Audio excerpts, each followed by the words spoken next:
Hi there friends. I thought you might like to join me on a day in the studio playing with a few different paintbrushes and showing you some of the things I have. My studio is set in the Australian bush and it's been quite dry here in southern Victoria this summer, so everything is a little crunchy. My studio is a converted shed cobbled together with lots of second-hand beautiful bits and pieces. Come on in. I always start in the studio with a cup of tea, no matter what time of day it is. I'm not a coffee drinker, but tea is life.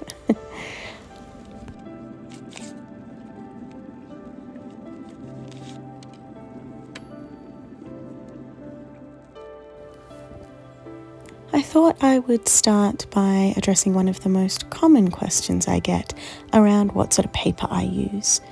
Honestly, I love paper and I use lots of different types of paper depending on what I'm doing. The one I use for most small inky meditations is the Arttec Como sketch pad. It's really affordable but still quite high quality, and I find it takes ink really well. For other works, larger works particularly, I use a range of different watercolour papers which I'll talk through with you. The ink I use is Japanese Sumi ink. It's Japanese calligraphy ink, and this is just a classroom variety ink that I use for most things. I don't use a lot of coloured ink, but recently I have really enjoyed using the Winsor Newton gold ink. It's beautiful.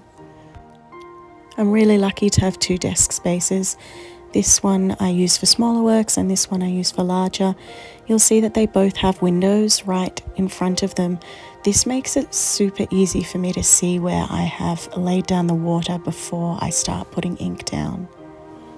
So let's start off with a little piece. I've got my water and my setup, my ink, and I am going to be using one of the Fuumuui brushes that was gifted to me a little while ago. This one is the Professional Watercolour Squirrel Mop Hair brush, which is probably, I don't know if it's my favourite. There's a few favourites in there.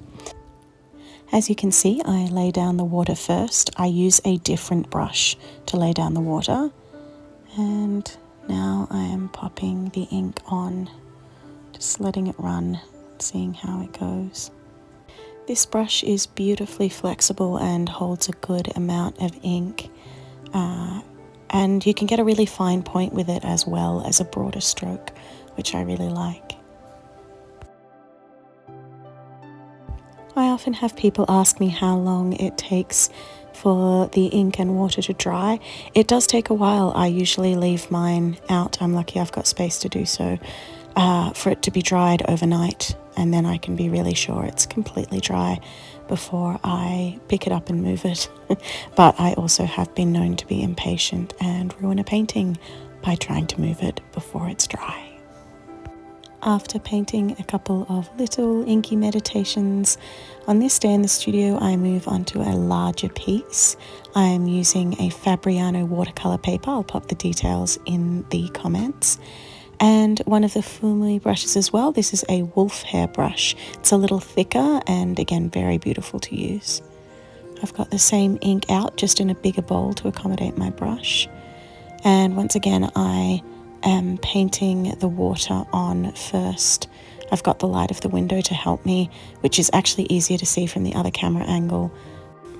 For large works like this, I sometimes need a larger paintbrush for applying the water, just to make sure it doesn't dry or absorb too much before I get to the ink stage.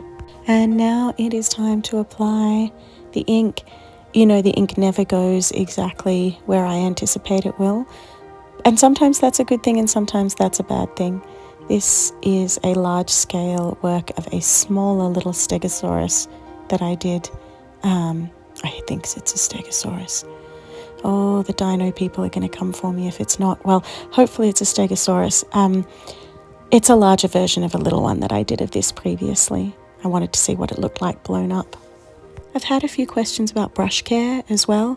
I like to wash my brush out first in a jar of water to get the bulk of the ink out, and then it's just about running it under water. It is really hard to get ink out of brushes. I actually keep my brushes for ink separate and only use them for ink so that if I can't get them 100% clean, I'm not using them for watercolour or something else. I try to let the water do most of the work in getting the ink out of the brush. I will just gently squeeze it with my hand, but I don't scrub at the bristles or do anything to change the shape. You can also use a gentle shampoo and conditioner on your brushes, but that's not something I do regularly. I might do that once a year, just to keep them in good nick. And here is the giant dino that is now dry. I don't think this work is finished yet. I'm not quite sure what I'm going to add to it, but I think it still needs something. Maybe some colour? I'm not sure. Feel free to leave me your suggestions in the comments. For the third and last piece, I am using a heavier weight paper. It's a Bockingford 600 GSM, so it is like a thick card almost. And I'm using the goat hair calligraphy brush from Fuumuui. Putting on some water first, as usual. You can see my behind camera rig in the shot as well. It's hard to set up a video studio at the same time as you're trying to make artwork. I wanted to play with a more abstract design with this one because of the shape of the brush.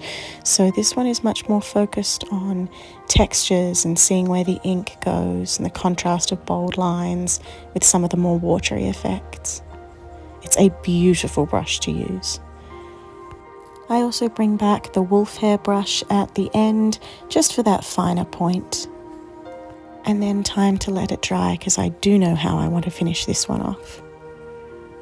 I am using a Sakura ink pen that is gold and it works really beautifully over the top of black ink.